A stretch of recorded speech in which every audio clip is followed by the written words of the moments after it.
There was a lot of shame within my home through my father, and eventually I bring shame and disrespect to the house because of the life that I chose to live in, the person I chose to become. And I was a part of a 5-man game. And when I worked the first time, I remember it like I'd done it yesterday. First lump of dough we got was 50 grand. Wow. You know? That was a lot of money. What year was this? You're talking early 70s. Wow, 50 grand was like having £1 million. I was like Father Christmas. I got grassed up. I never ever got caught on any bit of work that I went on. And I got 7. And I went to Chelmsford prison. It started going around that we weren't going to get banged up. We ain't going to get banged up. We're going to stay out. And the screws came, said it's time to go in. And we went in and we sat in. We didn't go to our cells. And they started manhandling us now to get us into the cells. Well, we only needed an excuse. And someone gave one of the screws a right-hander, then chairs are being flung, then the screws started running now. They want to get out. They want to go. Once they've done this, they've given us access to the prison. Yeah, right. Right? So now we're going to smash the prison up. We're smashing the prison to pieces. There was people, the nonces, the child molesters, you know, they got dealt with. You know?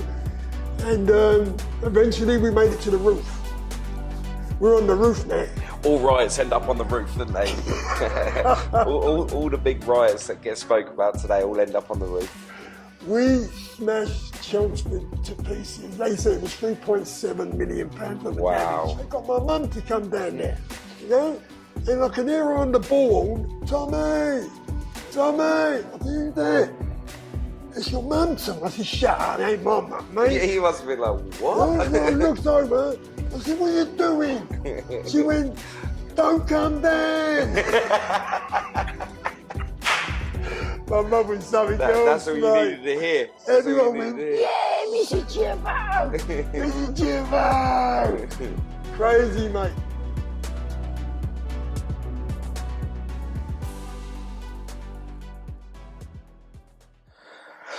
Amazing. Today, Tommy Jituboh, AKA The Bug. Come on. Mate, tell me about this. Why do they call you that? Well, it's a part of my name. You know, it rhymes with Jituboh. You know, my African name was Odizzy Tabawe Jituboh. So to cut the name Jituboh short, they called me The Bug. Okay. And you was known like this from the streets, right? I was known like this from the streets. Tell me a little bit about this. Like, you know, you say that you got an African background. That's where your name. You just said that to me. Tell me about this, man. From your heritage right the way through to you now. Let's get started on this journey because it's powerful, especially from, you know, the child that grew up into a well-known name in the London Underground of being like just a ruthless character to finding your way to faith. And I've met you via your faith journey, and what a powerful man you are, you know, from this, you know, and it's hard to see you as that person before because, you know, the message that you put across is just so powerful within your faith. But we'll get to that. Let's start from the beginning. So tell me about Little Bug. For sure. You know, and you've just explained, you know, faith and where faith comes from that influenced my life. My father, you know, was from West Africa, Lagos, and he came to London in 1927, 28. He was a seaman and he docked in the east end of London, and he met my mum. My mum was from Chelsea, Fulham Broadway. That's where her family comes from. She was one of 7. They were the Canes. My mum's name was Doreen Elizabeth Kane. And she came to East London, and my mum and my dad met each other. What's your mum's heritage? My mum was Spanish-Irish. Okay, nice mix there. Spanish-Irish, yeah. Yes. My mum's were from Elizabeth, was short for Lena. Lena. My mum was a very good-looking woman. She had auburn hair, you know, tremendous-looking lady. My father was a good-looking man. They stopped tribal marking my father's generation. They used to mark them from what areas they came from. Yeah. My father's background was from the riverside. They were river people. And the name Jituboh, you know, is very significant in African tradition. It owes a tribal kingdom inheritance. Yeah. And as I said, my father was one of 14. Wow. 14 brothers. 14 brothers and 2 sisters. And he was the youngest of the 14. And he was the first one to leave the family and travel. Did you feel like, did he ever tell you why he was the first one to leave? Or did he just have that open spirit where it allowed him to just think past the village where he lived, you know, or the riverside where he lived? Do you think he was just more rebellious, or do you think that he just felt like there was something outside of where he was? Did you ever have that conversation? My father wasn't a man that spoke a lot. So I never knew a lot about his background. I never knew a lot about his family. You know, he was a very quiet person. I only got to know certain things about my father's background through his friends who were seamen. And every Friday, he used to take the children to a certain place in Brick Lane, someone's house. And this was the house where the seamen that were still seamen traveling, those who came from Africa, docked in East London, would bring the food that you couldn't get in London, that they would use in Africa, like gari, semolina, okra. You know, it only became later in years that certain things could be bought in East London. And we would go there, and this is where my father would use his language. They would never speak English. They would speak in their traditional African language. And we had to sit there and learn it. And this is why he would take us with him, to learn the language. But I couldn't learn it. You know, I didn't want to be there, you know, because I'm thinking, you know, they're talking in the language. We don't understand what they're saying. And it would never explain to us afterwards, you know. But his friends would say certain things about where my father was from, the riverside, you know. They would tell us little bits about his background and his brothers and sisters. But it wasn't history where we could sit down and say that this is the things we know about our dad. Do you regret not learning the language? Very much so. Very much so. That's got to be the number one thing that pulls you back to the core of where you originated from. There you go. Very important. And I really believe that if my father would have spoke more, you know, not demanded it, but if he'd have opened up more and spent time with us, not on a Friday, but each and every day, would say certain words in his language that we could hold on to. It was never that. You know, my mum taught us more about us and about the things that children need to know about as they're growing up. My father knew nothing about England. He had to come and learn things.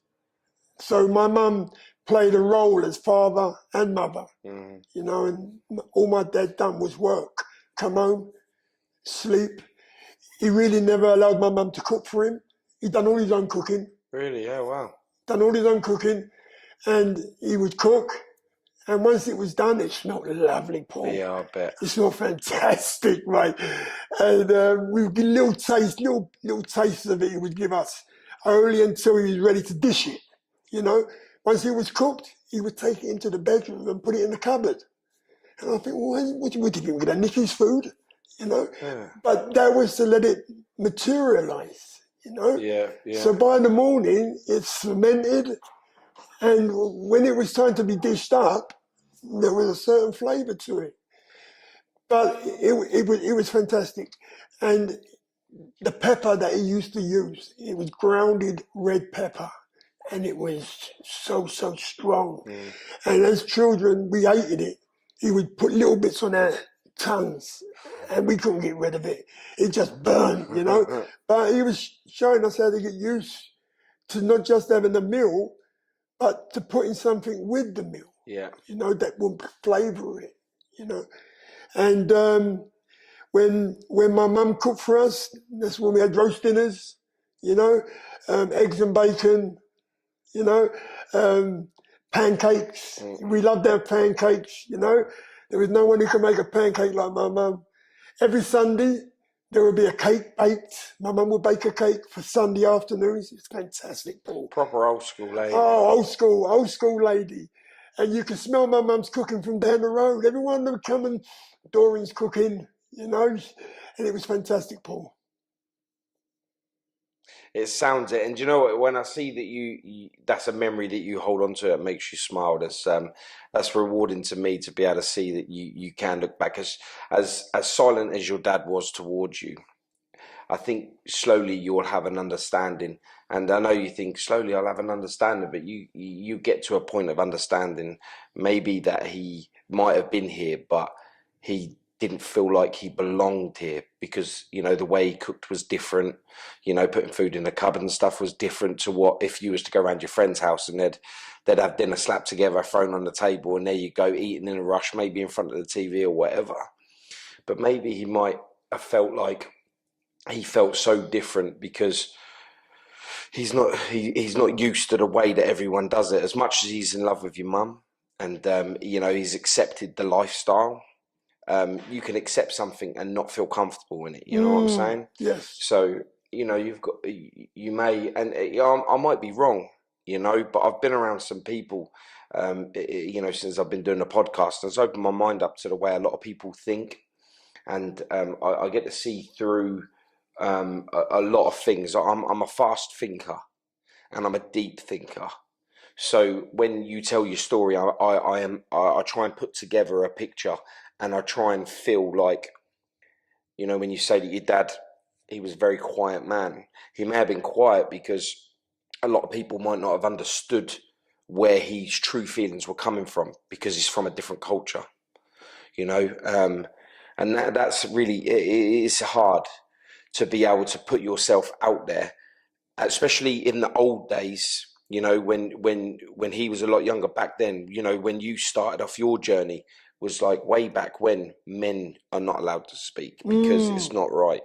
So he finds himself in a closed off world. So for him to be able to open up maybe to you, he should have opened up more to you. I absolutely agree with that, you know. But from that time, if he did open up to you, maybe you wouldn't become the man that he's been brought up to be. See, because you don't know too much about your dad's history and his heritage, maybe men are closed off.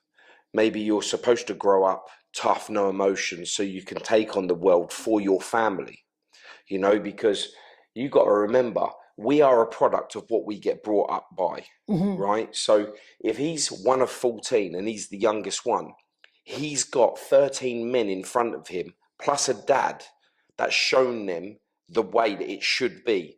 And if he's got 13 cold brothers and a cold dad, and you're supposed to be men, he is going to be a product of that. For sure. So when he comes over to a new environment, the first one to ever leave, no one's ever guided him. He's had to find that from scratch. He's learning every day, just like you're learning every day. But because when you're younger, you don't think like that. Because as far as you're concerned, your dad's not talking to you, and he should be talking to you because he's your dad, right? But slowly but surely, he's guided you along to the path where you're at now. But I still think maybe you're searching to be able to understand a little bit more that he should have given you love, he should have done this, he should have done that.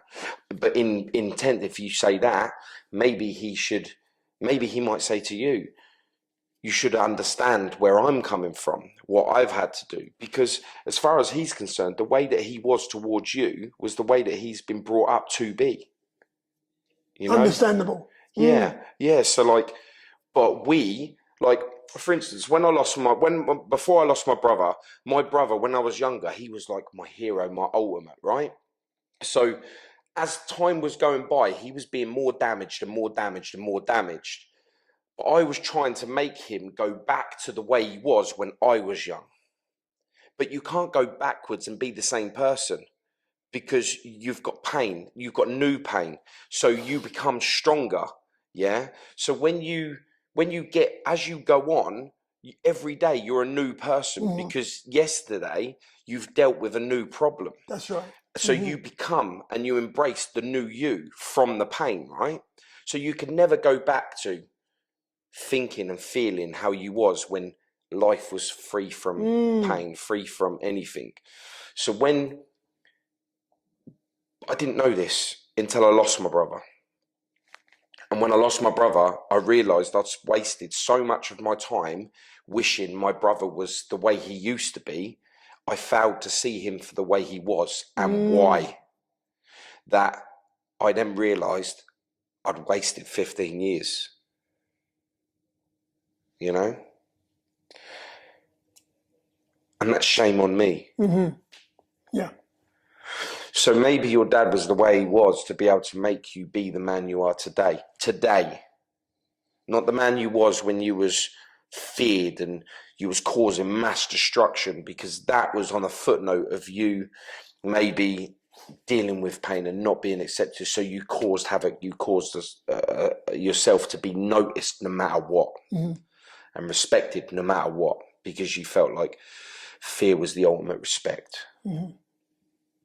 But now you are the man today. So if you break it all down, all the pain that you've dealt with throughout life, with not being taught too much, not being loved as much as what you should have done, and all the havoc and stuff, if you break it all down, really you might be able to step back and just be like, thanks, Dad.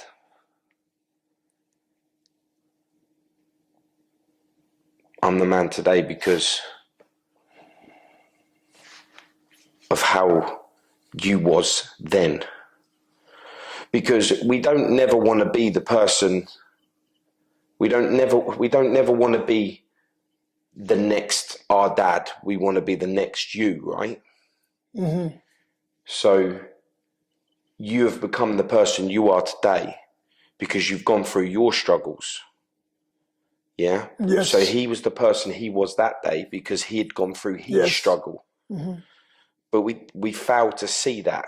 And I don't know why we look at people that we're supposed to, like mums, dads, brothers, sisters, like they should already know the answer because we're blood related, and that we forge ourselves to show more love and respect to strangers on the street, friends who we class as family. And, you know, because when you break it all down and you fall back to it, you go to jail, you die, you're in a rut, you're in hospital, you're in prison. The only people that are there are family. The friends are gone. Yes, it the is. friends are gone. So as much as it's hard to see, why didn't you do? Just know that the reason why he probably didn't is because he knew that he was going to be around for the long haul, whether he's here spiritually or physically. You'll always have that in your head and in your heart, whether it's hate or love. You know, it will drive you to a positive if you allow it to take you to that place.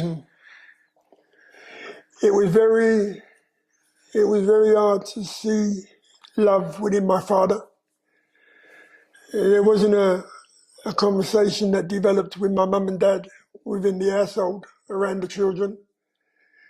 There was never that expression of love from my dad or from my mum. You know, I never heard my father tell us that he loved us. I never heard my mum say that she loved us.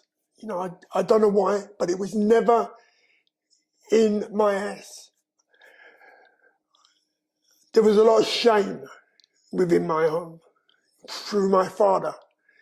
And eventually I bring shame and disrespect to the house because of the life that I chose to live in.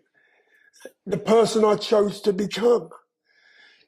There was never any direction from my dad to be the man that he would like me to have been, or from my mum. There was never any direction of how to go to school, how to act in school, and how to respect and disrespect whatever occurred within life itself. My mum, as I said, played the bigger role within my house. My father really didn't have a say on what was happening in life in London, because he never knew London. He never knew a thing about London. Everything that he saw and done, he done through learning himself. No one had educated him about things in London. So my mum took on that role, that father figure, and there was happy times within my house, That record, Chubby Checker, Let's Twist Again. Mm-hmm. When that came out, I remember my dad bringing it home, playing it, and I remember that day everyone dancing. Everyone was dancing that day, But in the midst of that, Paul, my father, for some unknown reason, was a very angry man. You never saw it on a daily basis, but on a daily basis it was there, and violence played a big role in my upbringing. My father would beat me on a regular basis. I was a very active kid. If I was told not to do this, I would go and do it, because, as I said, I was a very active kid. I was a follower. I wasn't a leader. I'd done a lot of following. Was it because I never had no direction in my house from my mum and dad? Was it because of the violence that my father used on me? Was it to be accepted why I became a follower? But every time I would go out, there was something that was done that would bring to my front door. Your son's done this, done that. My mother never laid her hands on me. My mum never ever slapped me about or the kids. It was my father. And I was the only one out of 9. I had 5 sisters and 3 other brothers. And I was the one who got the beatings, When I would come from school, my dad would sit me down, when he came from work, and he would put the reading material out on the table, and he would tell me to start reading. And because of the fear of violence in my life from my father, it was very hard to focus and to read what I needed to read. Mm-hmm. And there was something that I would always say when I would start to finger, and I would start to stutter. And then all of a sudden, a backhand would come. I wouldn't see it coming, but it would come straight across my face, And at no time would I be able to focus and read and write. I only learned to read and write when I was like 48, 49, when I became a Christian. But in my upbringing, education didn't play a role. When I would go to school, I would go to school with wet clothes because I'd wet the bed, because of the fear that my father used in my life. When my dad would beat me, my mum would dive in to protect me. Then he would beat my mum. Then I would try to protect my mum. And then he would beat the 2 of us, Why was my father like this? To see him on a daily basis, you would never see that in him. He was never there. He was a very quiet person, All he done was worked, But when he came home, I knew the time, and fear would start to develop. There were sometimes I wouldn't go home till late, And even though I weren't going home till late, I knew it was the wrong thing to do. I should have been in earlier before he got home. Now, my mum was out on the streets looking for me, you know. There was an area called Cable Street.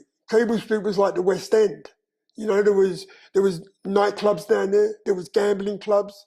There was brothels. There was places after 12 o'clock where you can get a drink, you know.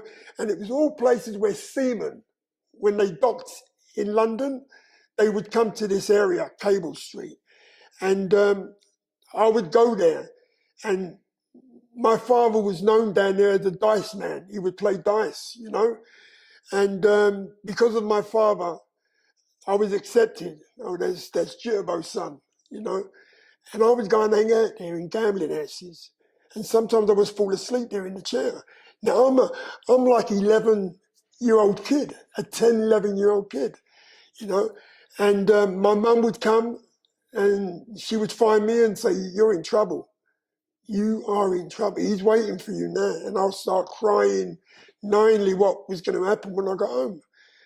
And when I got home, before I got into the front door, my mum would say, don't touch him.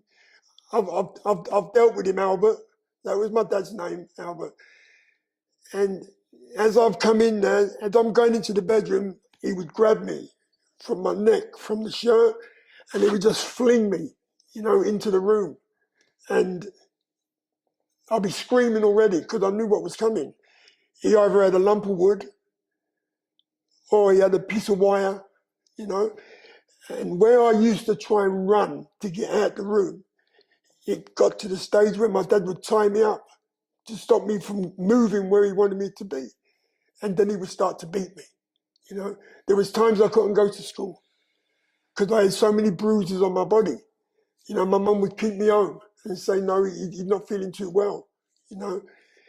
And this went on from the age of 7, 8, 9, 10, 11. It was those years, those young years, that violence played a massive part in my life. And there was one family member, my Robbie, my brother, who was the eldest. He was the eldest, and he would always comfort me. You know, he would say, you know, "Don't worry, it's going to stop soon. It'll be all right," you know. And he played a significant role within my life, my early years, you know. And he was a brother that, you know, if he'd have been alive today, he would have done great things. He would have done really great things. He had a lot of toy soldiers, and he could put a battle out, and it looked so real, you know. And I used to get upset with him, you know, because I couldn't do it. When he weren't about, I would get all these little soldiers out and try to do it, you know. And I'd be sitting there watching him, you know, and I used to get the hump with him, and I would knock him all over. But he would never get upset with me. He would say, "It's all right, come on, I'll show you how to do it." You know, and I said, "I don't want to know how to do it," you know, and I would leave him, you know, and I'd watch him from a distance. And it was fantastic. But he had such a gentle spirit. He had such a gentle spirit. And we'd be out playing, you know, and he liked boxing. And we would go to a boxing club. And he went in the tournament and he got beat. You know, and I cried because the guy was really beating him up, you know. And I said, "Don't do that no more. Don't be a boxer." He said, "No, it's all right. That's what boxing." I said, "No, don't do it, Robbie. Let's do something else," you know. But he would never get upset with anything. And our playgrounds was waste ground, you know, in the Second World War with the bomb buildings. Yeah. You know, through the bombs that landed. East London was an area that really got devastated through the Germans, you know. And there was an area where a load of houses and big warehouses that were bombed down. And there was an area called the water tank. There was all water in there, old prams, you know, logs. And, you know, as kids, we were like pirates. You know, we were playing this water tank, you know. And we were climbing these buildings, and we put a rope in this building, and we used to swing on this rope. And to be a part of the game, you had to swing from this side to go to the other side. But if you fell, you was in trouble. You would land on broken whatever there was there logs, there were big boulders that would cut you, you know. And you needed to be a part of the game, then you got to do this. And we would swing on this rope, and it was tremendous, you know. And one night my father came over there, and he called us, and he said, if I see you over here tomorrow, this is what you're going to get, you know. And my Robbie, you know, he said, no, Dad, we won't be over here tomorrow, you know. So we've gone home, you know. And that night, went to sleep, woke up in the morning, went to school. You know, as I said, I've gone to school in wet clothes because I've wet the bed, you know, and I couldn't say nothing because if my dad knew, you know, my mum put a plastic sheet underneath the sheet so it wouldn't wet the mattress, you know. And I've gone to school in these wet clothes, and everyone can smell me, you know. If someone's done something, someone's done something, sir. I think it's Tommy, you know. Believe me, I really wanted to learn to read and write, but I was so messed up with this violence that was going on in my life with my dad that there was no way. And in them early years, the 60s, late 50s, there wasn't a lot of attention paid to people who needed to learn to read and write. There wasn't, you know. So that night, you know, we've come home from school. I've gone to a club where they play table tennis, a Jewish club called the Burner Baron. And Mr. and Mrs. Sopel, they were a Jewish couple. It was a Jewish club. And they knew families that weren't too well off, you know, and they would help families out. And this family helped my mum out a lot financially, you know, with clothes. You know, if we needed any clothes, they would get clothes, you know, and what my mum needed, they would give my mum. So I'm at the club playing table tennis, boxing, and my brother's gone back over to the bomb site. And we would never disobey my dad. And he's swinging about on the rope, you know. And I've come home from the club, and there's a lot of activity in Cannon Street Road, where I lived, you know, in Montefiore Buildings, number 15 Montefiore Buildings. That's where we lived. It was a two-bedroom house, and at the time there was 3 boys and 2 girls. Oh, wow. And the 3 boys had a room, and the girls slept with my mum and dad. And there was a lot of activity in Cannon Street, and there was fire engines, there was ambulances, there was police, and all you could hear was the sirens and people running up and down. So when I get to where I needed to get to the waste ground, someone knew me and said, Tommy, you can't go over there. I said, what's going on? They said, something's happened over there. I said, what? They said, we don't actually know at the moment, just your mum and dad will be here in a minute, so just wait here. But I wanted to get over there, and eventually I made it to a certain area where I could see the building that we used to swing in, but it wasn't there. All I could see was smoke, you know. And I heard my dad, you know, and I've gone back to him, and I said, Dad, what's going on, you know? And he ain't saying nothing to me. You know, he ain't even telling me what's going on. But he takes me, you know, and I'm thinking, where are you taking me? We're heading towards Whitechapel, where the hospital is, the Royal London Hospital. And we get to the hospital, and I'm thinking, what's he got me in the hospital for?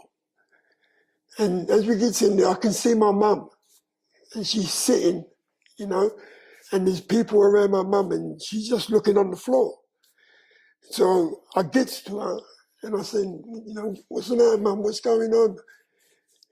And then a doctor comes out, and he says, Mrs. Jituboh. And she looks up, and she says, that's me. And he comes over, and he kneels down, and he whispers something to her. And I'll never forget the scream, Paul. My mum let out a scream that terrified me. that terrified me, you know, even made me jump, you know. And I said, what's wrong, Mum? You know, now I'm crying, you know, because she's crying. And then I find out that my brother died. The building collapsed and 15 of them got buried under the rubble. And he was the only one who died. He had asthma. So it was the dust that killed him, that got to him, you know. And it was horrific. It never left my mum. She took it to the grave, you know. Every week, you know, my mum would spend time in a room on her own, and you could hear her crying in that room. She never let go of my brother, you know. And when I got to 11, my mum put me in a boarding school because I didn't know at the time, but she saved my life. She felt my dad would have killed me the way he was beating me, you know.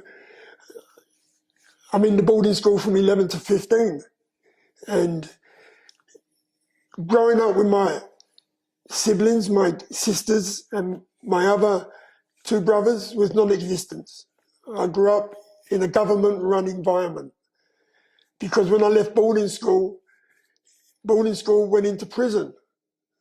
You know, 6 months to 2 years Borstal, and now I'm getting to meet other criminals, other violent people, and if you're not strong enough and fit enough, you get bullied within the prison. My father done the bullying to me, and I made sure no one else was ever going to bully me. Well, you get to Borstal and you've been bullied by a guy, especially physical contact. By the time you get there, there's going to be no other child that's going to be able to submit the kind of power that a full-grown man has been able to do to you. That's right. From after you lost your brother, did your dad get worse, violence-wise towards? It would have, but my mum made sure it did. As I said, at 11, she's taken me to a boarding school. She's done what she had to do. She got me out of the environment. But my mum was broken through my brother dying. I know that feeling. You know, my grandfather, my mum's dad, he was from Fulham Broadway. He came over. You know, my uncles, Tommy Kane, Georgie Kane, you know, they came over. These are my mum's brothers. They were from Chelsea. And I used to see my Uncle Tommy on a regular basis because when he used to beat my mum, my dad, she would phone her brother and he would come over and he would mark his card. So you keep putting your hands on my sister and I'm going to put my hands on you. And he would be a different man. You wouldn't see that in him, you know what I mean? Very, very quiet, withdrawn, you know? And my granddad, my mum's dad, you know, he would say, don't worry about what's going on, Tommy. You know, it all stops. And, you know, they knew the violence was in the house. And my Uncle Mick, you know, them old guys used to do them faces. They can make things with their faces. Yeah. Like Jim Carrey guy. Yeah, he was one of those guys. You know, my Uncle Mick, he was the nuts, you know. Caricature face. My mum would take me over to her family, you know, certain weekends. You know, I used to love it. I was the only one out of all the family that would go with my mum. Me and my mum had a special bond. I think it was through the violence, you know, that we both got. My dad would beat my mum, beat me, you know. But we were very close. You know, the only one who ever knew me was my mum. She came to every prison where I went, where they put me. She was always there, Paul. You know, my dad came to prison once and he said, I'm never coming back here again. He bought a bar of chocolate, Cadbury's chocolate, put it in front of me and he said, I'm never ever coming back to this place. And he never. And that was it. You know what I mean? As far as the environment goes, I bring so much shame to his name and to the household, you know. I think from listening to, I mean, that's some deep, what you've just gone through, you know, in the space of them 10 minutes of what you said, 15 minutes, feeling that and seeing that on your face, and seeing your body language from just talking about it, I couldn't imagine the feeling of that as a young man. Do you know what I mean? You know, being subjected to that kind of torment. And you know, like when you're at your low and you're in prison, and even hearing like, you know, because you could look at it two ways. Like when he turns around and says, "You are not coming over here." Did he say you are not to come back here again because he knew it was dangerous? Did he say you're not coming back here again because he wanted to take away your fun? Something that you would never know because he just didn't explain it to you. No, So that's you right. would never understand his message in the reason. And that's got to be hard because you're in a balance of, I hate you for not letting us play here. That's right, Paul. Yeah, and so you're sitting there thinking, you've just took away the only thing that we've got, you know, and people back then, they lived poor, you know, but then again, living poor was always, I feel, especially with today's generation, living poor was way better than living rich, just because we had each other. Where now no one depends on each other anymore. No, Everyone is graced with ignorance, and they shut themselves off to feeling the good times of what we had: the street, the playground, the trees, knock and run, you know, like all of that, watching, you know, people at the clubs and stuff. Now I think children grow up so ignorant that we fail to see the goodness of what's right in front of us. And for us to be able to have a day out, it costs hundreds. But when we had the best days, it was nothing because we was running around the street, running in a park. All that free stuff is the stuff that really should matter now, just like it did back then, you know? So it's really hard to hear your story because you'll never have an answer to why. You know what I mean? So that's really hard, and I can see that still bothers you today. You've got a lot of pain in your eyes because you're lost at the reason for why do it. Why was you so harsh? Why did you stop us from playing there that day? Why did your brother who was good go back there when he, you know, why did you defy him that day, you know, which led to that? It's just absolutely crazy. And you know, your brother being such a loving guy, and he being ill himself with asthma, doing boxing and all of that lot, and that day was just not right for you and your family because you had to go through that. I understand that cry. I heard it from my mum when I lost my brother, so I totally understand that cry and the pain that you in with losing a sibling. It's absolutely crazy. You know, from two different sorts of life, two different generations, we still manage to feel the same pain. It's because it's like that throughout life, and we're failing. Like I said, we're failing each other on a daily basis because we seem to grow up in a world where it doesn't matter how the other person feels as long as we're getting to the top. And that's such a sad place to be in because I remember what it was like to knock on the next door neighbours for sugar. You know what I mean? When we ran out, and they were happy to give you half of whatever they had. For sure. Now you knock on the door, you got a ring doorbell. They won't even answer the door. Yeah. They'll just be like, "What do you want?" Yeah, it's madness. It's madness. So how did it make you feel? You know, being in jail and your dad just turning on you and saying, "This is it. I'm not coming back." Like, You know, there was never any connection with my dad anyway. The only connection that we had was violence when he put his hands on me. And when I went to boarding school, there was a segregation between us. The only person I saw in that period, those 3 years, was my mum. My mum would come to the boarding school at certain functions, you know. And as I said, me and my mum had a relationship that was very tight, you know. So my dad, you know, I'm never coming back here. And that was it, you know. As I said, my dad was a very quiet person. You know, when he went to work, came home, you know, there was never that gathering as a family that I can remember from the age of 7 to 11, where we all sat together, you know, and mum and dad was there. You know, my dad would come home from work, cook his food, and go in the bedroom. And that was it. You hardly saw him, you know. unless he wanted to have me in the room with the books out to do a bit of reading and writing with my sister sitting there and getting belted in front of everyone, you know. And there was times when he knew I wet the bed, you know, and he would have me there and in shame, you know, in front of my sisters, you know. But I never even thought about him. Prison times, you know.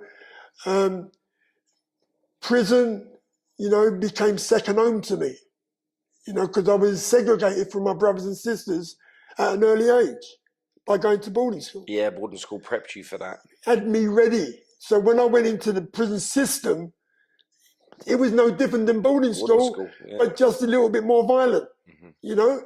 So to me, prison was like gladiator school. The fittest survive. Everyone, there were sections: East London, South London, West London, North London, and them times in Wormwood Scrubs, 6 months to 2 year borstal training. You was YPs, you know, you get starred up, you know. You start up? I was starred up, yeah, after I'd done my borstal, you know, and you had grey flannels, you know, and white and blue shirts, striped shirts, and braces. Them time you can, and the chaps. Yeah, they don't give you the braces. You don't give them no more because people were hanging themselves with That's them and right. strangling people with There them. you go. Yeah, so they stopped giving them there. They gave us the shoes. They were like the bookmaker shoes, you know, with a toe cap. Yeah. The black shoes. We call them bookmaker shoes. And if you had a pair of them, the grey flannels, the bracelet, you were the chaps, mate. You know what I mean? You had your hair done proper, you know, and you always knew sections of manners where you came from. You know? Was there a massive divide like that, like there is today with postcode wars? Was there like that back then? Yeah. You know, when you had a fight on the cobbles. You know what I mean? If you was tooled up, then everyone got tooled up. But you had a couple of the chaps. Then chaps, you know, were like from 15, 16-year-old, you know. And Roy Hilda, you know Roy? Roy, we were teenagers, you know what I mean? We were like 15, 16-year-olds, you know? And Dookie Arif, you know? There was a lot of us all growing up and getting ready to move into the next stage of the villains. You know what I mean? We had our villains that we followed, you know? There was the Blundells, the Johnsons from East London, you know, who I looked up to, the Two Puddings. They had a pub called the Two Puddings that, you know, we used to go to, the Black Boy, where we used to hang out and watch all these, you know, the chaps, you know, pulling up in their Bentleys, the Rovers, the coupes, the poor man's rolls, we called them, you know. And prison, you know, was sectioned in areas, you know, but you always had the chaps that knew each other, you know what I mean, and connected. Once they knew that you could have a tear up and you was respected, then that ended. You tried to get together, and them times, that's when bank robbing armoured wagons was way up there. They were the things that was front page. And these were the times that I used to watch, you know, who had, and what they had, you know, the clothes, the money, you know. And there was a family from Oxton called the Nashes. They were a massive family, and there was a youngster, Roy Nash. He was like our age, our generation. So we would know certain things that was going on through the robbery, through him, you know. And as I was getting older, I would get invited in to a bit of work. You know, a wagon would be coming to drop off the wages, you know. And if you wanted to be a part of this, you can be a part of it. And I was a part of a 5-man gang. And when I worked the first time, boom, I remember it like I'd done it yesterday. First lump of dough we got was 50 grand. Wow. You know, That was a lot of money. What year was this? You're talking early 70s. Wow, 50 grand It was was a like lot having of £1 money, million. man. You know, I was like Father Christmas, you know, and we gave to the poor. When we say poor families that, you know, who were struggling, we give them a few quid, you know, and it was always clubbing, clothes, you know, and it was never spoken about. It was a closed shop, you know. Those who got the information, they got weighed on. You sorted them out because it was always inside work that you would get to know what sort of money was on the wagon. And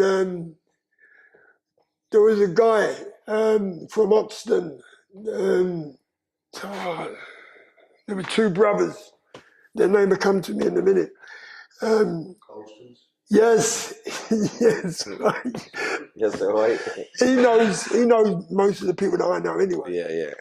And they went to work on a wagon, and they opened it up with a chainsaw. They used a chainsaw on the doors, front page. You know what I mean? And this is when a big lump of money came up. They got 100 grand out of this wagon, and they eventually got nicked. You know, and there was more publicising of certain people because this is when you didn't have so many grasses about. But when you did, you just didn't have a grass. You had a complete informant that grassed on everyone. He took everyone out the game, you know. Old Bill could never get a foothold in the work that was being done, you know, on the banks, on the robberies. There was a guy that got shot in the city. Old Bill was going on a security on the American embassy, and what's his name? They shot him in the garage. He was one of the first guys got shot, Michael. You come to me later. They shot him, you know what I mean? It was really like an accident. He just come off a job that came on top, and he was running through the city. And this old Bill was going to work. He was gunned up, you know, and he shot him in the back. He shot him in the back. He was able to get to the car park, and he died in the car park, you know. And this is when, you know, old Bill started to use more weapons. Of course, yeah. More weapons in the late 70s, you know. And my first bit of work that I got nicked on was National Westminster Bank, you know. Then time you could jump the counters. Yeah. You know, there was no protection for the banks, you know what I mean? There was no inside alarms and all that nonsense that they got today. And we jumped and done the tills. We done the tills, and we got about 40 grand. And boom, we got about our business. I got grassed up. I never ever got caught on any bit of work that I went on. And I got 7. And I went to Chelmsford prison. And whilst in Chelmsford, you know, I started meeting other people that I connected with, you know, that were good people, you know, that came from different areas. There was a guy that I became close with, City Draper. He was one of the guys that got out in a helicopter from the prisons. That's why they put the overhangers there on the prisons so the helicopters can't drop in, you know. Because of him? Yeah, him and another bud that got out. And me and City became very close. And there was a riot that went on in Albany prison with the RA. You know, the screws were really giving them an hard time, really smashing into them. And we got a phone call down to Chelmsford that there was going to be a sit down and all the prisons were going to sit in. So we got the phone call, we sat in, and it started going around that we weren't going to get banged up. We ain't going to get banged up. We're going to stay out. And the screws came, said it's time to go in. And we went in and we sat in. We didn't go to our cells. And they started manhandling us now to get us into the cells. Well, we only needed an excuse. Then someone give one of the screws a right-hander. Then chairs are being flung. Then the screw started running there. They want to get out. They want to go. Once they've done this, they've given us access to the prison. Yeah, right. Right? So now we're going to smash the prison up. We're smashing the prison to pieces. All those who tried to bang up, we took their doors off. No one's banging up. Everyone's there, you know. There was people, the nonces, the child molesters, you know, they got dealt with, you know. And eventually we made it to the roof. We're on the roof now. All riots end up on the roof, don't they? all the big riots that get spoke about today all end up on the roof. We smashed Chelmsford to pieces. They say it was £3.7 million worth of damage that we'd done. And I was on the roof for a week with Siddy and a couple of other buds. And we tore all the slates up. They had the fire rangers putting water on us up. They could have killed us. You know what I mean? Trying to knock you off. Yeah. Oh, mate. They'd have done us. And my mum, they got my mum to come down there. You know? And I can hear her on the ball, Tommy. I said, who's that? It's your mum, Tom. I said, shut up, it ain't my mum, mate. He must have been like, what? And I looked over. I said, what are you doing? She went, don't come down. My mum was something else. That's all you needed to hear. Everyone went, yeah, Mr. Jituboh. Mr. Jituboh. Crazy, mate. And then, as I said, we got down. They gave me 180 days loss of remission. I'd done all my bird anyway. And they moved some to other prisons, you know. And I don't know why they kept me in Chelmsford. You know, I was hoping I'd get to Albany, because that's where they sent all the others, you know. Mickey Williams, he was in Albany. Joe Lydon, he was in Albany, you know. Ian Doran, Stephen Doran. I wanted to be with them, because that's where all the activity was on, you know. But they kept me in Chelmsford, you know what I mean? So I thought, all right, I'll liven Chelmsford up again if it comes around, you know what I mean? And we had all what we needed. We had booze in there, we had our drugs in there. Believe me, you never see a prison that had so many drug addicts in there. Was your nana in there? Yeah, you know, I was a weed smoker. We weren't heroin and cocaine addicts. You was a liability. You took that stuff. Yeah. You know, villains didn't have you around. You know what I mean? Because you was a liability. If you got nicked and you never had your bit again, you was going to inform on us. We had a puff, you know. There was a guy that tried to keep me away from the pub, Billy Cooper from Oxton.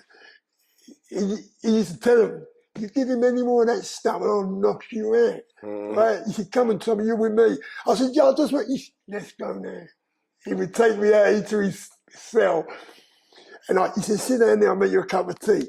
But there was booze there, I wanted the booze. And he wanted to give me a cup of tea.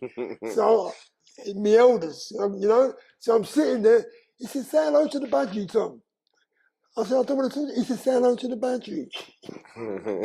He dealt with me properly, you know what I mean? But I learned a lot from him.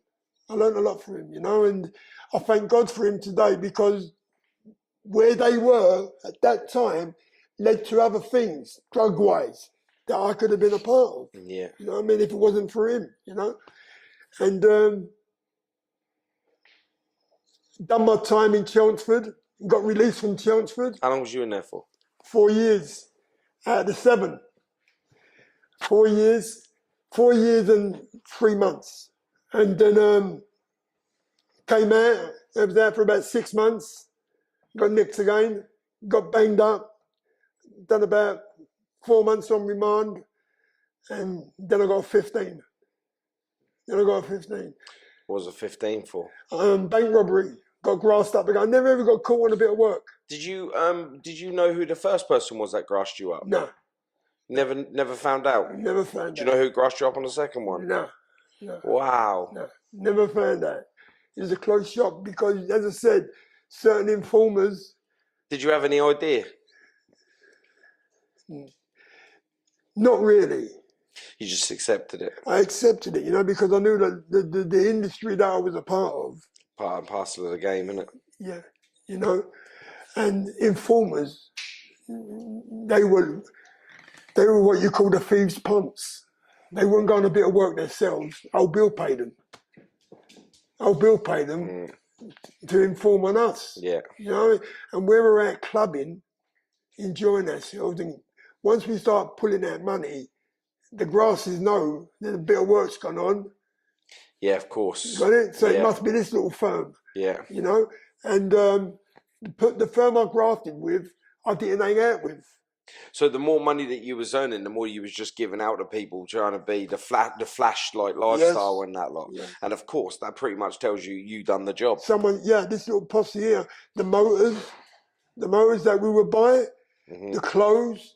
We always had Rovers, and we had a Mark 10.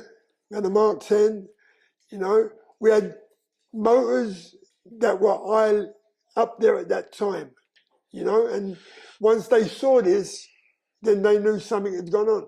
And that's how the old Bill was able to ready eye us, stay on us, watch us, you know, but never ever caught us. You know, whenever we went to work, we knew what work was going to be done. And then eventually we would all meet up at a certain place. How we got there, no one knew. No one saw us, you know. But when we done the work, that is only when you knew a little posse had done the work. And when we'd finished the work, one person went off with the money and we scattered. And the money was cut up. And wherever we had to be to pick up our little bit of wonga, it'd be there waiting for us, you know. And I got grassed up on that bit of work, got a 15. Why was that one so intense? Was it like 15 years for an armed robbery? That's a lot. That's not far off a life. That's right. It was a life.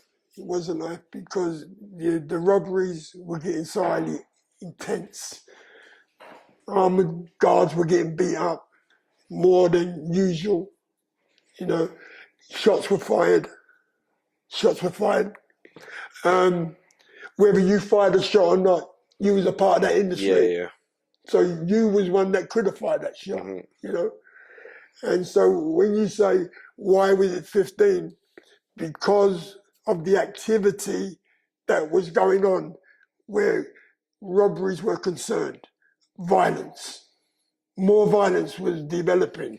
Yeah, and like to give you that sentence, that just tells you the kind of violence that was endowed with that. Yeah. I've done 11 years out of 15. Was you shocked when they give you 15? Oh, for sure. That was the end of my life as far as I was concerned. Was there just one of you that got that? No, there was like 6 of us. Wow. Did they get the 15s as well? One got a 10 and the other 5 of us got 15s.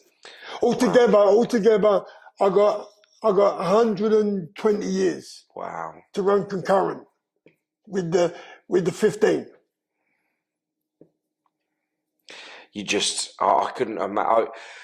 I've been there at a trial, like I say, with my brother's one where they handed out 22 before you can apply for parole. And I've been on the reward for that, which is like, yes. But to be on the other side and I see the faces, I can see how intense that was to be able to get that sentence. To be able to get a life sentence without actually killing someone has got to be a hard pill to swallow. Did you say what prison did they take you to from that? Did they put you back in Chelmsford? I was category A. Was highly what do they call it? To be watched. Highly dangerous. You know. And every 6 months you got moved. I went to Albany, I went to Gartree, I went to Long Lartin. You know, these are all category A prisons that they moved us around. You would have been with a lot because, you know, back then when you was doing it, there was a lot of people that was doing armed robberies at that time, banks and post office. And so you would have been in the hierarchy of the prisoners that come in there because that comes in sections, doesn't it? I mean, I've podcasted a lot of armed robbers, Anthony Roberts, Razor, and you know, some of them boys, and they always say the armed robbers, they all kind of stuck together. There you go. Know? Very much so. Done our own cooking. You know what I mean? We was left alone. Because you beat one, you beat us all. Yeah. You know? I was with the Cray twins. I was banged up with the Cray twins in what's the name of that prison on the island? Parkhurst. Parkhurst, yeah. I was in Parkhurst with them in the hospital wing. when the screws beat me up and tried to smash my feet to pieces. Eventually, I had to have rods stuck in my toes because where they broke my foot, and I had to go into the hospital, and they had to do an operation on me, and it was really, iffy to go in there and let these people do what they needed to do with you.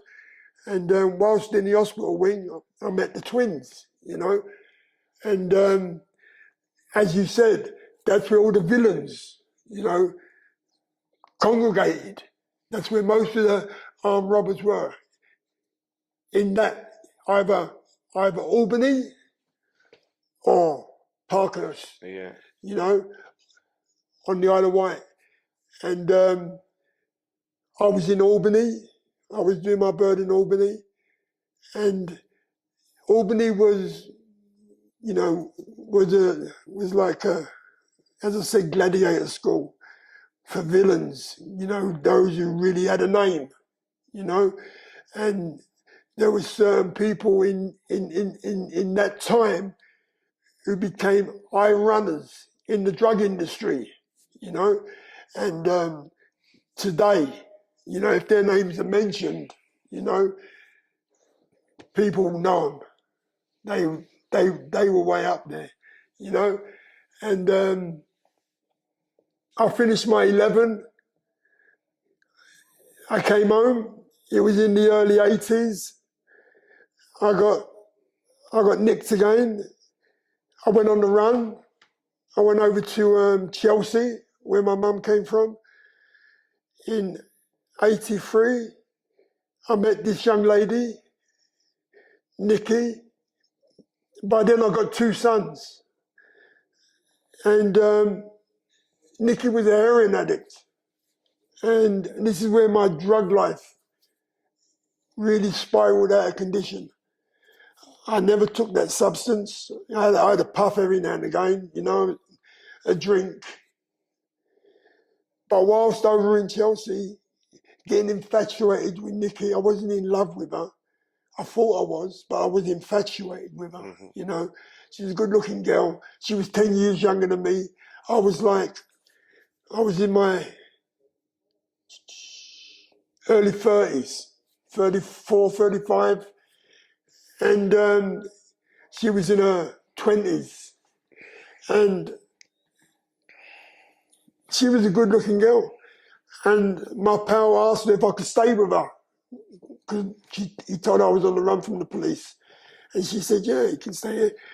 I found out she was a lesbian. She was having it with another bird, right? A black bird, a real good-looking bird as well.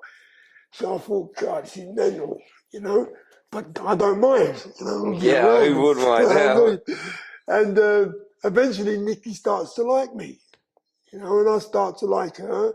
Every time I do a bit of work, I give her a few quid, which she's never had before. No one's ever looked after her like this. I take her out shopping, buy her things that she wants, and now she's holding on to me like she's my woman. You know what I mean? And eventually, she calls me into her bedroom, and this is where it develops as we get to know each other. And then I find out she's a heroin addict. And the reason I find that is because when I go into the toilet, I find a spoon and a needle under the carpet. And I said, what is this? Who belongs to this? She said, it's mine. I said, well, what's he doing in there? She said, well, I can't do it in front of you. I said, do what? She said, I'm a heroin addict. I said, well, what do you mean you're an heroin addict? She said, I inject myself. I said, nah, Nikki, you got to stop that. She said, I can't. I'm addicted to it. So she tries, but she can't. And then I said, well, if you can't stop, then do it for me, And then she gets upset. She don't want to do it. But eventually, I torment her to do it, and she injects me. That's when my life totally spirals out of condition, Once I get the flavour of the heroin, then someone tells me to mix cocaine with it, Nah, I've totally got the flavour. And I'm addicted. I'm totally addicted. Robberies start to be non-existent. I can't afford to do them no more in case I get nicked. I'm addicted. I'm not going to get the substance. So what's more important to me, robbing or the drugs? So I find out that I can be a drug addict and I can rob drug dealers who can't go to the police. Yeah. You know? So that's where I get my drugs. That's where I get my money. By robbing dealers, by robbing couriers who bring the drugs into the country, where the money's going to be, lumps of money, you know. A lot more dangerous game to be in. A lot more dangerous game to be in, but a lot of money, Paul. Yeah. A lot of drugs, you know. I need my drugs. And you know yourself, when you're thinking through an addict's mind, it is the complete opposite to thinking through someone that is not an addict. Completely. Because you just don't care. There is no fear, there's nothing. And that's scary. Very much so. Your life is non-existent. So you don't know what's going to happen an hour from now or tomorrow in that industry, you know? Yeah. Someone's just got to mention something concerning drugs. There's a parcel, boom, you ain't even thinking about it. Yeah. You're going straight on it and going straight through that door. Who's ever behind that door could be holding guns, axes. Yeah, because when you start going Class A, the violence is a lot more violent. Like you are using guns, knives, and axes, and all of the above. You know, which you know in some cases that you've been into. You know, like you know, your name does reign through London and further afield as well. You know, For sure, Paul. Where my name was known as a villain, once it got into the drug industry, they used to have the drugs waiting for me. They didn't want me to come through the door. They would, Jituboh knows you got it, he's coming for you. Well, give him this. And they would give me a couple of key, you know, maybe 10 grand, you know. Instead of taking everything, they would give me, and I was think, well, sweet, I can handle that. You know, a couple of key, a few quid, you know what I mean? some people used to say, and I heard this along the way, that you was so feared they call you the boogeyman. Yes, I didn't care who you was, Paul. I didn't need a posse to come and get you. I go on my own. Yeah, I heard that. That was the condition I was. You know, I knew I could have a tear up. I wasn't someone who needed a weapon. I love to fight on the cobbles. But if you used a weapon on me, Paul, I would let you know I'm going to get the weapon off you. Yeah. And I'm going to liven you up with it. And this happened once, didn't it? Oh, it happened a couple of times, Paul. You know, I've got the scars to show for it, Paul. I've got the scars, mate. You know, where I've run at you and you've chopped me and you've got me, but I've got you. Yeah. And they knew once I've got them, there was sometimes, once I grabbed the guy, he goes, Mum. He started calling for his mum. Really? These were grown men. This is where the name boogeyman That's came where the from. boogeyman came in. And this is what they knew. Once I got that weapon, I thank God for my life today that they no longer exist in my life, Paul, you know? Yeah. But yeah, so from bank robbing to drugs dealing, you know, drug addict, you know, from a respected villain to a low-life junkie on the streets, didn't care about who knew that I was a drug addict, that I was messing with heroin and cocaine. I tried to keep my condition. I tried to, you know, wear my clothes the same way, but they just aimed on me like a coat hanger, you know, because I lost so much weight, you know. You knew there was something wrong with me. And I got arrested in 84, and I went to prison. This prison I went to was up in Stonehenge. It was the army barracks. It was the overflow of the prisons. When the prisons were overflow, Yeah. it was like a concentration camp, you know. And the soldiers looked after us. Oh, really? Whilst we were there. Was that better? Oh, for sure it was better. I was giving the guards, the soldiers, the drugs, you know, and they were giving me the booze, you know, so it was sweet. I was coming back from home leave, cotchelled, weren't even getting searched. Where I like to play football, I was a good footballer, and we would play the soldiers, and we played some good games with the soldiers, and the colonel loved me. The colonel loved me, mate. You know, he made me top goal scorer, footballer of the year, you know. So whatever drugs they found on me, they didn't do nothing with me. They, you know, you leave Tommy alone. We want him out next week playing football. Yeah, You yeah. know what I mean? So I had everything. So that was in '84. I came out in '88. That was the last time I went to prison. The last time I went to prison, I came home, you know. By then, Justin had been born. Goes on to Nikki in Chelsea. And, you know, we get intimate. And then she tells me I've got to go to hospital to have a checkup. And I said, well, what for? She said, well, you know, just go and have a checkup, Tommy, because we've been taking drugs. And every now and again, they say that we need to be checked up to see what the condition of our bodies are. But she knew that she was HIV, and she allowed me to make love with her. Did she not tell you? Didn't tell me. She should get a life sentence just for that, you know. Just for that alone. But I think she just wanted to make sure that if she had it, I had to have it, because she didn't want to lose me. So I go, have a checkup, they tell me, you're HIV. I said, what's that? He said, you got a disease. I said, what are you talking about?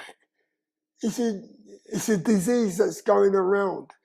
At that time in the 80s, the only person I knew that had that disease was Liberace. He was the first famous person to die of it. Mm. Now, they were dying every week, Paul, in the 80s. They had no medication for them, you know. And I couldn't understand why I was being sick in prison. 85, 80, I was being really sick. I just couldn't work it out. And I weren't going to the doctors in the prison, in the prison to tell them, you know, I feel, you know, I just thought it was the drugs, the heroin and cocaine. Because I was still doing it in the prisons. And they tell me I'm HIV, and I go home to Nikki and I say, have you got this disease? And she said, yeah. I said, why didn't you tell me?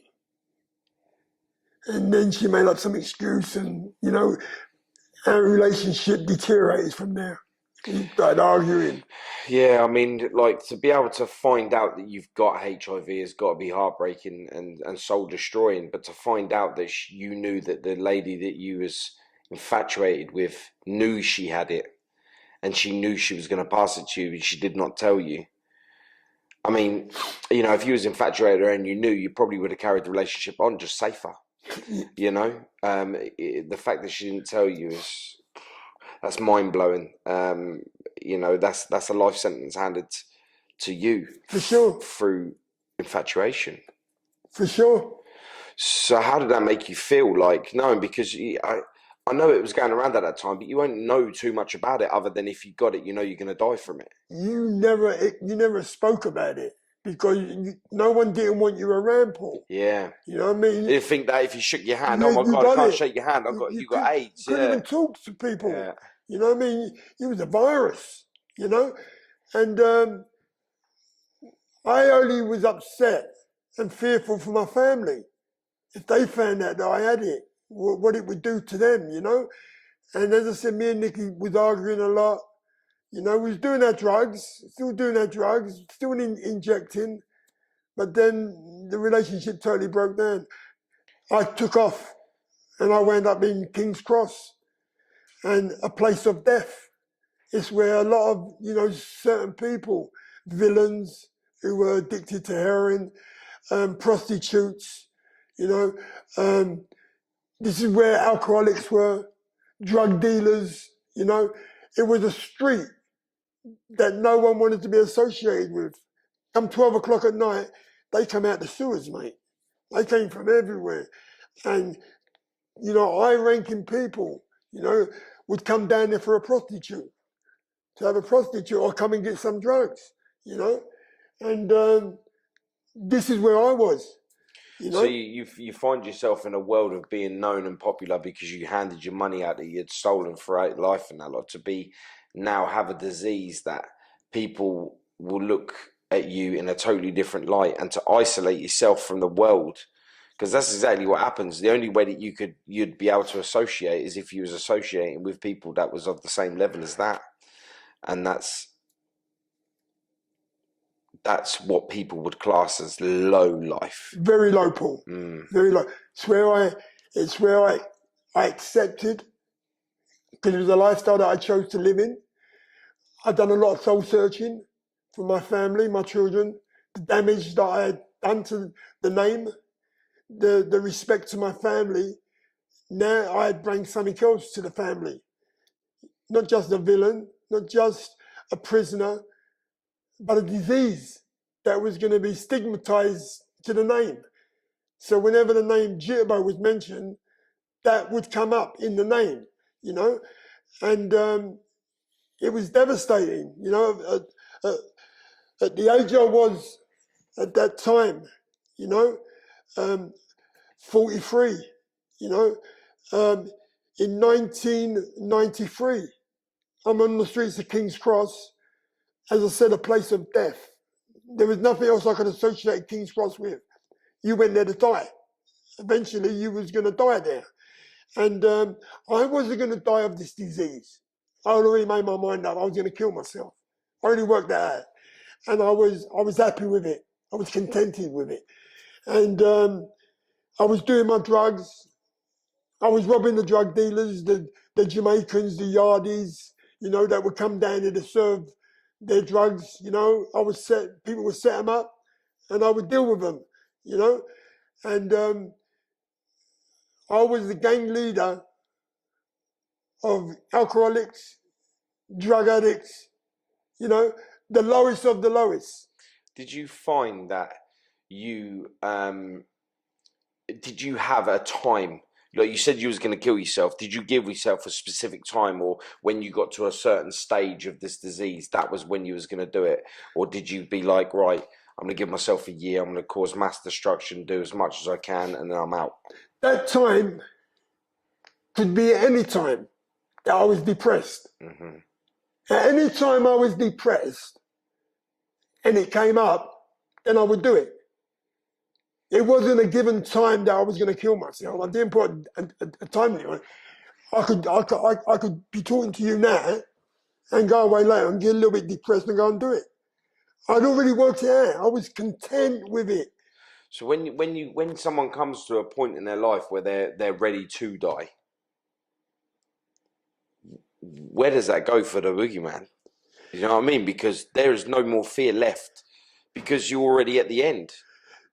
You've accepted the worst thing that there is, and that's death. You've accepted it. There was no fear in me anyway, Paul. Before HIV, I was frontline material. I could be shot at any time.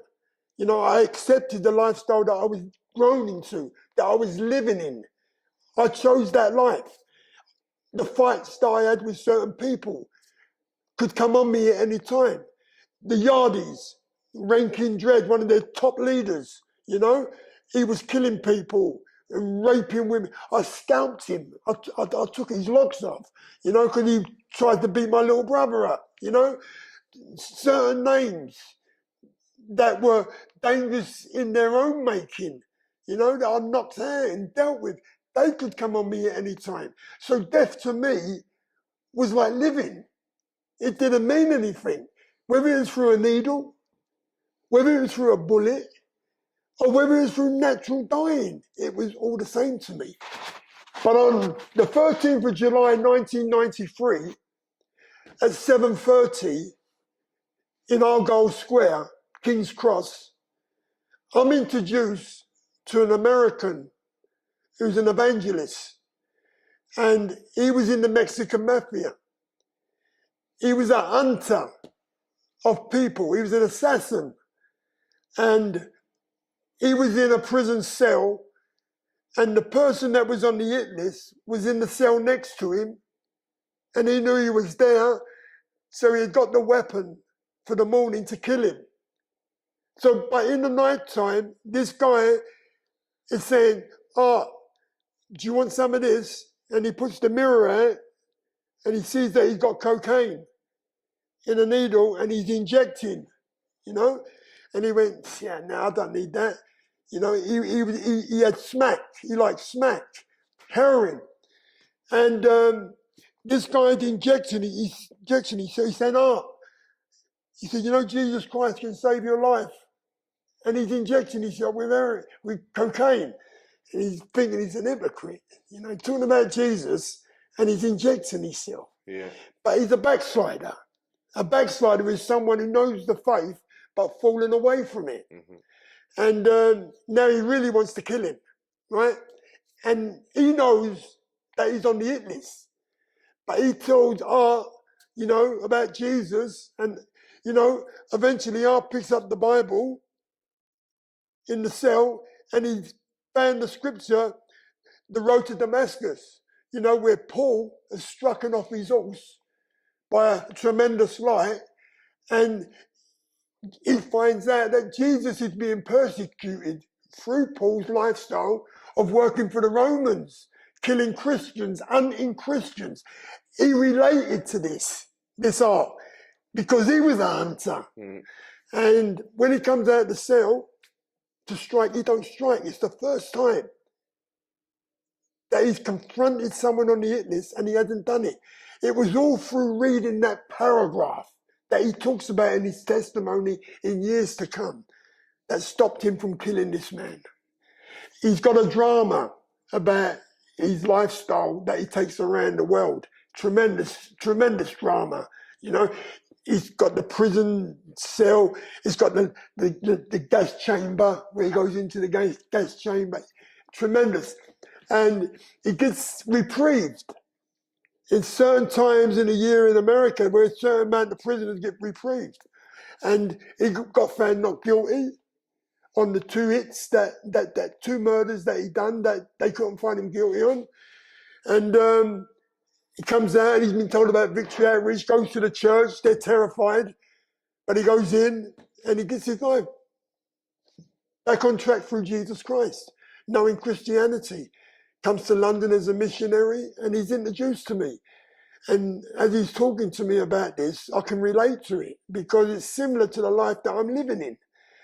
And he tells me, he said, Tommy, you won't understand this now, but later on you will. I said, what's that? He said, Jesus Christ said, you're the one.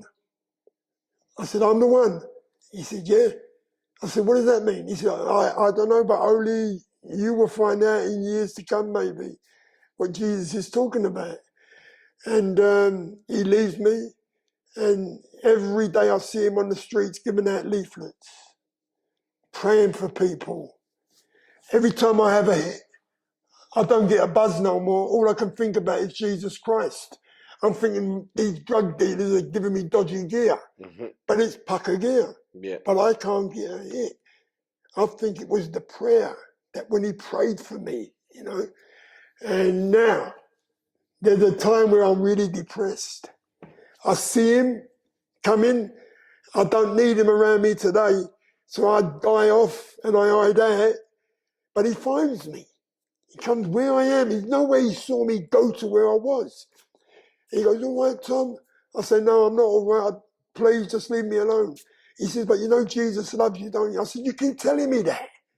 Look at me. You're telling me Jesus loves me. He said, Tommy, just give your life. I said, just leave me alone. And he goes and I go home to my flat. There's no lighting. The electric's been cut off. The water's been cut off. I'm under candlelight, you know. And I'm in my flat, you know, and I go get some water. I get it from the gutter where the draining is, where the water's running through the drain. I get it from there to have my hit, where I'm going to kill myself. I've mixed it all up with the heroin and cocaine. What I put in this needle, a 2 mil needle, would have knocked an elephant over. There's no way that I should be here talking to you today, Paul. When you've loaded your 2 mil syringe and you was ready, that was it for you, and you injected yourself to die. I injected myself. I'm sitting there crying. What was your thoughts? My children. That was your last thought? My mum. You know, how they were going to find me. You know, I've got a cigarette going. You know, I've got a tin of tenants, you know, and I'm crying. I'm totally emotional broken. And I inject myself. and the fuzziness in my brain. I know I'm going. I don't know when I went. The cigarette that I'd been smoking had gone on the bed. It's got to set the place alight. How long I was down there, I don't know. But when I woke up, how I woke up, I don't know. The cigarette had gone out. The needle where I injected myself snapped in my vein where I must have fell on it. It snapped. I'm all over the place in my head, you know. I goes downstairs. I make a phone call to my sisters. You know, they can't understand me. They want to know where I am. I tell them I'm in my flat. They come round, the 5 of them, with my brother. They see the state I'm in, you know, and they're crying. I said, take me back to that man in King's Cross. Because he said they had a place, a recovery place. So my family take me back there, and they're talking to him, and they come up and talk to me. They said, what do you want? I said, well, I don't want to be a drug addict no more. I just want my life back. You know, and they said, that's no problem, Tom. I'm thinking, no problem? I've been trying to get myself together for years, and it ain't happening.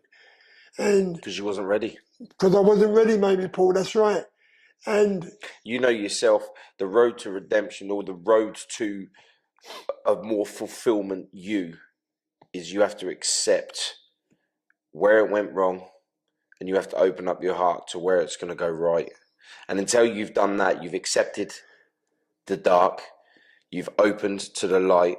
Nothing can put you on that path until you are ready. That's right, Paul. And I was ready, you know. I said the sinner's prayer. I received Christ into my life, you know. What's the sinner's prayer? The sinner's prayer is the prayer of turning from darkness to the light.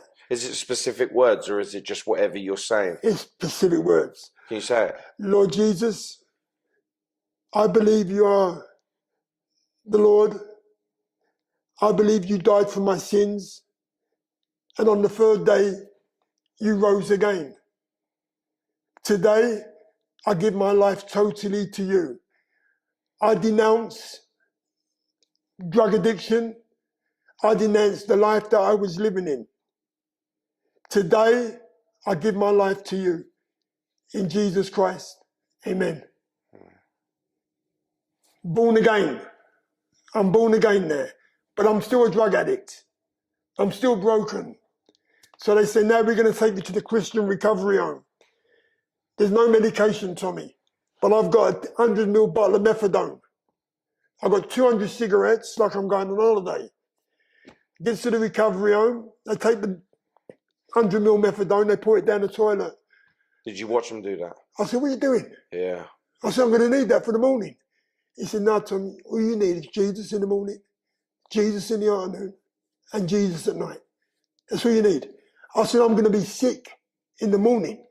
He said, Tommy, we were drug addicts. We said that.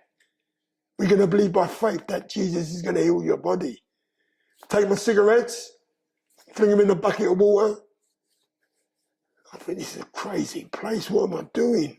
Goes into a room, there's a little Indian guy in there named Tony. And he tells me, hey, Tommy, Jesus can save your life. You're born again now. So I said, yeah, all right, all right. He goes to bed. I'm sitting on the bed looking out the window. I know where I'm going to be in the morning. I'm going to be sick, clucking for a bit here. And it just happened, Paul. I said, Jesus, if you can take away this addiction, I'll serve you for the rest of my life. I went to sleep. I woke up. I went downstairs. Breakfast time. I've had what they've given me. No problem. Then the director has told one of the guys, take Tommy for a walk. They take me for a walk because they don't know how to deal with me. Goes around the area. The recovery home is near King's Cross. So it ain't too far away from the dealers and the drugs. So we gets around near King's Cross and everyone's calling me, Tommy, Tommy, got a nice bit of gear here, mate. And I'm going, no, I'm sweet. Do you reckon that was a test? I don't know what it was at that time. It had to have been a test. Because there's no way they could let you go cold turkey and then send you back out to the place where you're around. That had to be a test just to see whether you was worth carrying on for. For sure. And we get back to the recovery home. And the guy that's with me tells them he refused the drugs. They was offering drugs. It was a test, man. You passed that test. And they say to me, how'd you feel, Tom? I said, yeah, I'm sweet. He said, well, you're not sick. I went, wow, I'm supposed to be sick. And then now the devil's lying to me. It must have been a nice bit of gear. You'll be sick later. 29 years on, Paul, I'm still waiting to be sick. I wasn't sick one day. Do you think, I've never done gear and done your thing. Do you think that that you get to a point where you are not feeling sick, or when you do feel sick, when you go cold turkey, is because you think you need the gear? So when they've put something else into play where they make you realise that all you need is life, you're kind of replacing the drug. Paul, I was a heroin addict. It was a physical element, sickness. It attacked everything that lived within me. The only thing that could have replaced that sickness was the love of Christ. There was nothing that else could be put in this brain. Jesus Christ touched me and healed my body. When I became a full-fledged Christian, I read in the Bible where there was leopards, 10 leopards that came to Jesus and asked Jesus to heal them. Jesus said, it's your faith that has healed you. They went away and only one came back. I was a modern day leper with the HIV that went into full-blown AIDS. My girlfriend died of full-blown AIDS in my arms with my daughter sitting there. And I know that I've got this HIV. My daughter, she's 18. She doesn't have it in her bloodline. Now she's connected to the bloodline between me and her mum. She's got to have it. So now I go back to the ministry after Nikki's been buried, goes to the doctors, have whatever needs to be done, and I find out that it's going into full-blown AIDS. And they've got nothing more they can do for me. Whatever tablets they were giving me at that time wasn't doing a danny to me, weren't doing nothing, you know? And the ministry's been praying for me, you know, around the world, been praying for me. And when I'm praying on my own, you know, if it be your will, Lord, you know, then heal my body. You know, I believe that you are the God that heals, you know. You took away an addiction from my body. But if it be your will, then heal me, Father. You know, whether he heals me or not, I'm not who I used to be, Paul. I've been delivered. Yeah. God shut that door within my past and opened up a new door. I goes back to the hospital and there's like 15 doctors in the room and they're all looking at me. The way they're looking at me, I'm thinking they're going to tell me that I'm dying. But I know I've got the disease. And they said, Mr. Jituboh, we don't know how to say this to you. I said, what's that? He said, we've done the blood test, but we can't find the virus in your blood. We don't know if it's got mixed up with another blood. So we need to take some more blood from you. So they take more blood, but the way they're looking at me, they already know the results. So they take more blood and I go back 2 weeks later. We can't find the virus, Mr. Jituboh. Cured. I said, well, then what? He said, it must be laying dormant. I said, where? He said, we don't know. I said, so why would you say it's laying dormant if you don't know where it is? Do you think they misdiagnosed you before? No, I was HIV. I've got medical evidence still, you know. My girlfriend died of it, you know. And I said, you won't say it's a miracle, will you? I've told you about Jesus Christ. I've told you about my faith, what I believe in. I know that Jesus has healed my body. In the Bible, there's 10 lepers that got healed. I said, I'm a modern day leper. The same disease that they had, I have. And God healed my body. The doctor that was checking me out, when all the other doctors had gone, he said, Mr. Jituboh, you are a miracle. God has healed you. But I can't say that. Yeah, because it's not medical science, It's not medical science. It's not medical science. We've got to go by our science. Yeah. Every year, Paul, I go back to the hospital and take blood. They can't find it. It's absolutely amazing. God healed my body. And today, you know, I'm so grateful of his forgiveness, of this second chance that he's given me. And I'm a missionary. I travel. This is great. Like with you're doing a lot for your faith now, aren't you? No. You're actually going to Africa. I'm in Cape Town, South Africa. Yeah. I've been there for 14 years. Yeah. I'm working in neighborhoods where gangsters are, where drug addicts are, where broken families are. And I can sit here today and tell you, in 14 years, I've allowed Christ to minister through my testimony. There is young men who are drug addicts, who are pastors today running churches. Young girls who are prostitutes have been delivered and married to young men within the ministry. Neighborhoods were just getting on with whatever they could get on with. Now they're trusting Christ for their neighborhood. Neighborhoods are being cleaned up.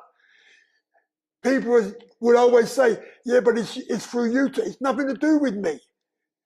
I'm grateful that God chose me to allow his Holy Spirit to minister through my life. I can't do this. I couldn't do it in London, so why would I come to another country and try to do it in this country? It's my faith that I believe in, that God ministers through my life. That when I pray for people, God ministers through me in the prayer to the people. There is times when I say things that they want to know, how did I know about that? And I said, know about what? They said, someone had to tell you about this, what you just said. I said, it ain't me, it's Christ in me that's speaking to you. People that have been sick, I've laid hands on them and they've been delivered. People have got healed, you know, and they've come from their doctors and said, no, I go to a church where people believe by faith that God can heal us. And they prayed for me and God has healed me. This is where I am at today at 73 years of age, Paul. At 44, I'm knocking on death's door, ready to die. At 44, I can't read and write. As I said earlier on, I didn't go to school to learn to read and write. Today, at 73, I can read and write. I learned to read and write at 48, 49. They sent me to Bible college. 3 years in Bible college. People from around the world, once they heard my testimony, they all gathered around me. They all helped me to put words together. That fear factor, that pride that the devil uses, lived within the past. The word of God says that I'm born again. That means that I've stepped out of the past into the future with this new light. The darkness has become light. So this person in the light can do all things through Christ Jesus. That person in the past couldn't do things for himself. He's dead. Yeah. This is the new me today. The character that I had become, the clown in the circus, their characters, because they put makeup on, and when they're done what they've done, they clean off, and you don't even know it's the same person. I was a character in the past. When God delivered me, I became Tommy Jituboh. I got my life back, not the bug that lived in the past. Tommy, O'Dizzy, Tabaway, Jituboh. Powerful. That was the name my father and mother gave me. So today, Paul, I'm grateful that you've allowed me to share my testimony. I am thankful you did. I'm grateful that you've allowed me to introduce Jesus Christ into my testimony. 100. It's all about the message. Today I have a book that took 28 years to put together. And I thank God for the people that are in my life. My spiritual father, the hitman, the mafia man, Hart. He's still a part of my life today. He guided me in Christianity. I could have written the book a long time ago. But the book, all it would have done is glorified me. I don't want glorification. I want the book to reach people. Today the book, Once I Was Lost. Once I Was Lost. That's what the book is called. Where can anyone find that? You can find it on Amazon. Amazon is one of the top companies that you can get it from. But I would love those who are going to listen to your podcast who are lost in darkness, who are lost in drug addiction. If you're hearing the sound of my voice concerning my testimony, and the name of the book, Once I Was Lost by Tommy Jituboh, please, if there's anything you do in your life through your addiction, try to get hold of my book. And it would set something alight within the way you think in your addiction that there is hope for your life. And if you don't know Jesus, and I'm not using this podcast to express me, Jesus Christ changed my life.